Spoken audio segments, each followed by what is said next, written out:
Fala, meu povo, minha pova, tudo bem com vocês? Espero que vocês estejam aí conseguindo se cuidar nessa pandemia, né? Fazendo isolamento.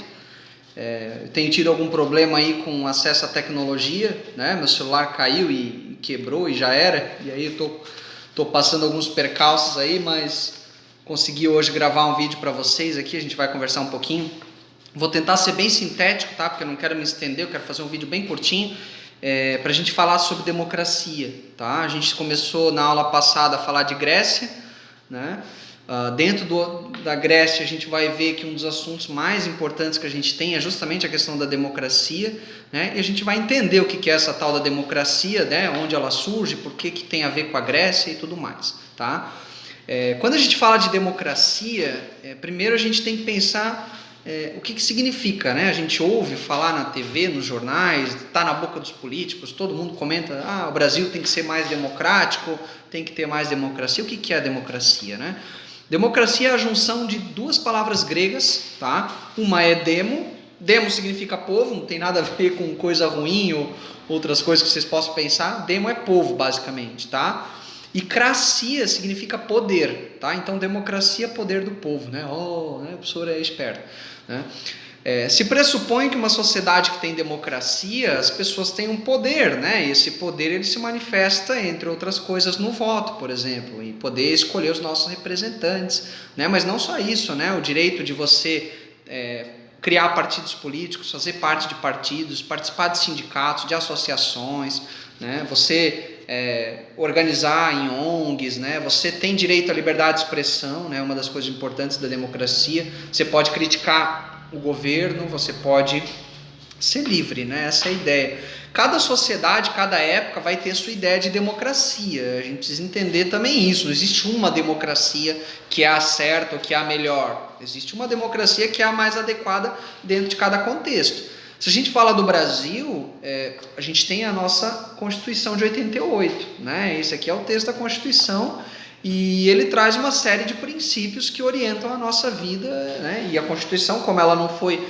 imposta por um governante, ela foi debatida com a sociedade, com os representantes da sociedade, ela é então o exemplo da nossa democracia, né? Aqui está garantido o nosso direito à igualdade perante a lei, né? Está garantido o nosso direito ao nosso acesso à educação, à saúde, né, que são os direitos sociais, os nossos direitos políticos, que eu já falei, o direito de votar, de ser votado, de ter partido político, né, liberdade de imprensa, tudo isso está garantido graças à nossa Constituição de 88, tá? Quando a gente fala da Grécia Antiga, a gente tem uma outra ideia de democracia que vai ter pontos em comum, né, a gente vai ver, mas tem muitas divergências, tá?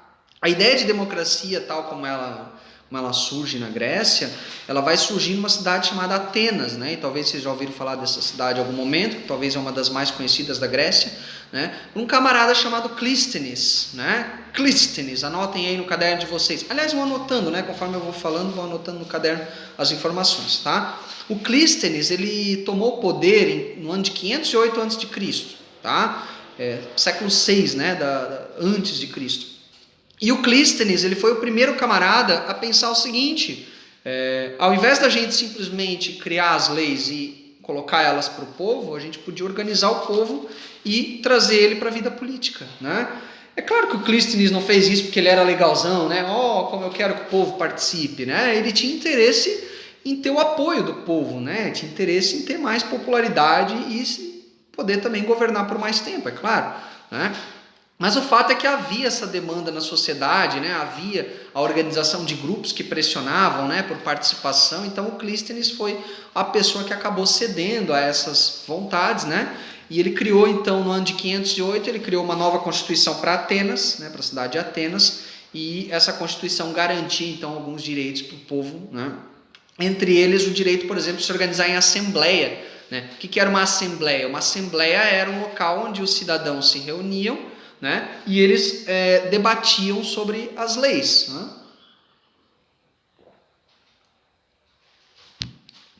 né?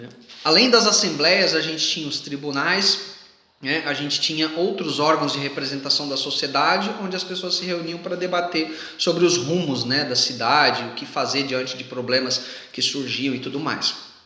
Mas tem um probleminha, né? Eu falei para vocês que os cidadãos se reuniam. Né? Quem era cidadão? Todo mundo? Não. Cidadão era somente pessoas que eram, primeiro, somente homens. Tá? Isso aí já excluía uma boa parte da sociedade. Mulheres não eram cidadãs. Né? Excluía também, evidente, crianças, né? E também estrangeiros. Né? Homens que eram nascidos em Atenas e que eram filhos de atenienses. Então, uma pessoa que nasceu em Atenas, mas os seus pais nasceram em Esparta, por exemplo, já não era considerado cidadão. Ele tinha que ser filho de ateniense, né? Além disso, como eu falei, mulheres, escravos, crianças, estrangeiros não estavam incluídos. Então, aí a gente já tem 90% da população que não é considerada cidadã. Então, somente 10% da população ela participa, né? A gente pode dizer que isso é uma democracia excludente? Sim, a gente pode dizer, mas ainda assim ele é um sistema mais participativo do que antes, né? Porque pelo menos agora ele garante que uma parte da população participe, ainda que seja muito restrita. Claro que a gente não pode também julgar aquela sociedade de Atenas que viveu no século 6 a.C. com os nossos valores, né? Com a nossa ideia de que todos são cidadãos. A gente tem que tentar olhar com os parâmetros dessa própria sociedade, embora isso não seja tão simples, né? Mas o fato é que era uma ideia de democracia que não incluía todos. As mulheres, de fato, em Atenas, elas tinham pouca participação. Se a gente pega uma sociedade como Esparta, por exemplo, as mulheres já tinham muito mais participação do que em Atenas, né? Tem até uma música que vocês podem procurar, depois eu vou deixar junto aí nos anexos, que é uma música do Chico Buarque, né, um famoso cantor brasileiro, que se chama Mulheres de Atenas, né? E nessa música ele fala, né, mirem-se no exemplo daquelas mulheres de Atenas, né, geram para os seus maridos novos filhos de Atenas, como se as mulheres tivessem a única função de criar novos filhos, né? Na verdade, Chico Buarque está falando muito da nossa sociedade, né, do Brasil mesmo, do século XX, quando ele escreveu essa música, né? Mas ele está usando Atenas ali como recurso, né? Mas ouçam a música e vocês vão entender do que eu estou falando, tá? Havia então alguns órgãos dessa democracia de Atenas. Havia a eclésia, tá? Anotem lá no caderno de vocês, né? Órgãos da democracia ateniense. Havia a eclésia, que era a assembleia, né? Com maior participação, tá? Haviam os tribunais e os conselhos, né? Que também eram órgãos de representação. Uma parte dessas pessoas que compunham esses órgãos eram eleitas, mas uma grande parte, a maioria, eram sorteadas, né? Por quê? Porque os gregos eles acreditavam que o voto ele acabava favorecendo os ricos, aquele que tinham mais dinheiro para comprar outras pessoas, mais terras, né? Mais poder, acabavam influenciando e acabavam dominando a política. Para evitar isso, eles faziam sorteio, né? É uma forma interessante, né? Além disso, o mandato era de somente 1 ano e não admitia reeleição. Essa é uma outra característica, para evitar que um político ficasse se perpetuando no poder, né? Como era a realidade em muitas cidades. Então, essa é uma outra diferença. Um outro ponto interessante é que no final do mandato, o político era submetido a um julgamento por um tribunal do júri e avaliava se ele tinha cumprido um bom mandato e se ele tinha cumprido as coisas que ele prometeu. Se ele não tivesse tido um bom mandato, ele não podia se reeleger.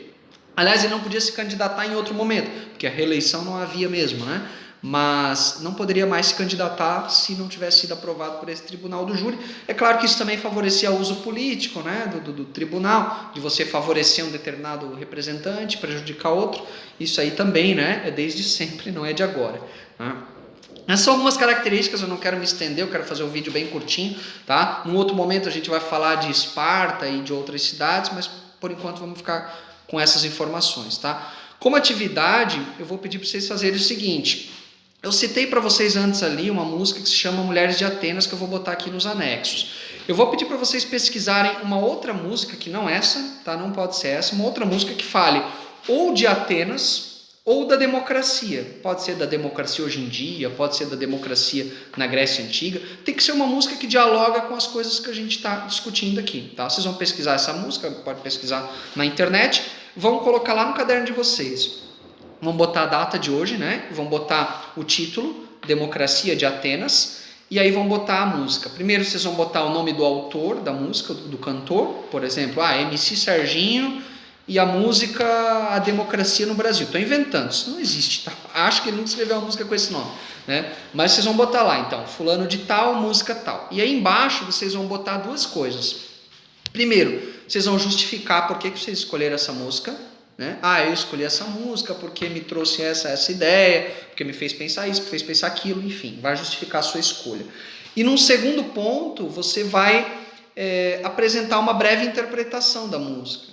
Você vai fazer uma interpretação do que a letra diz, tá? Essas duas coisas. Você vai botar isso no caderno, vai tirar uma foto e vai me mandar no Google Class, mesmo esquema das atividades anteriores, tá? Então é isso, gente, por hoje. Vou pedir para, se vocês puderem compartilhar esse vídeo com os colegas de vocês, em grupo de WhatsApp, de turma, né? Nos grupos aí que vocês têm, para a gente alcançar mais gente, beleza? Então é isso, gente. Valeu, abraço.